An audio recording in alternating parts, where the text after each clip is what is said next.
So the mob is ignoring what witnesses, or maybe you want to call them whistleblowers, are saying. Sean Hannity last night claiming the mainstream media is ignoring claims of voter irregularities across the country. This as hearings have taken place in a few states where witnesses have testified to what they allege to have seen, particularly with the handling of mail-in ballots. Let's bring in Newt Gingrich, former Speaker of the House and a Fox News political analyst. Mr. Speaker, always great to have you on board. You heard Sean Hannity there at the top of the segment. Kayleigh McEnany was also on his show last night and said this. Listen. We have affidavits like this, where they actually list out all of the circles are different ballot numbers. They've written the specific ballot number down that was dated January 1st, 1900 for someone who didn't have a birthday. So these are fact-driven. They're real people. Their voices matter, and President Trump will fight for the 74 million plus individuals like that who showed up to vote for him. Sir, what do you make of the whistleblower complaints, one, and wouldn't you think the mainstream media would want to kind of dig into these complaints because, if nothing else, to maybe knock them down? Well, look, as a historian, I am totally confused by what's going on. You have a serious case in Nevada where 600,000 ballots have never been seen by the Republicans.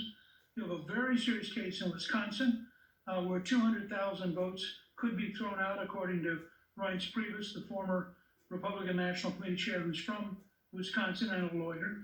You have a serious case in Michigan. You have chaos in Pennsylvania, where a Pennsylvania judge has said she doesn't see how Biden could possibly have carried the state.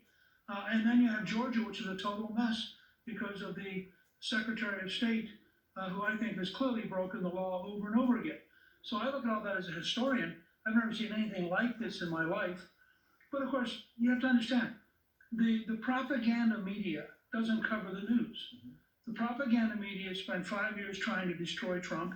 They're not about to turn around and in any way help him. So they're not going to cover anything which would in any way threaten Joe Biden. That's just a fact. It's where we are as a country. And the question is whether the judicial system and the general public override the news media bias.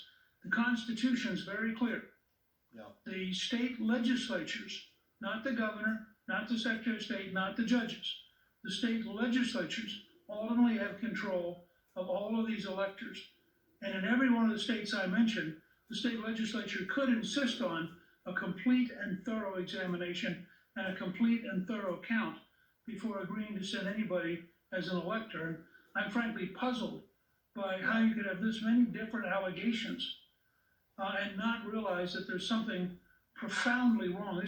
These aren't coming from the Trump team. These are coming from people all over the country. Yeah. And I think it's important to note, Mr. Speaker, that one thing that the media did cover thoroughly was this quote by the Attorney General Bill Barr. He said, quoting, "To date, we have not seen fraud on a scale that could have affected a different outcome in the election." The key phrase there being "to date," because the DOJ came out this morning and said, look, they're still investigating all of this stuff. This was just kind of a midstream thing that the Attorney General was saying, but there was a lot of play like, see, even the Attorney General has knocked all this stuff down, which he has not. Oh, yeah. Look, the desperation by the left-wing media from day one to pretend that there's nothing here to challenge, there's no procedure, the electors are automatic, Trump's being a spoiled person, it's totally wrong. Forget Donald Trump for a minute. Every American deserves to know that this is an honest election. Every American deserves to know that their vote counted and wasn't either stolen or submerged by stolen votes. And so from the standpoint of the American people, we ought to insist on getting to the bottom of this. And I think it's very troubling how widespread the corruption is, how deep the commitment is to cover it up. And yet, day by day, more people show up.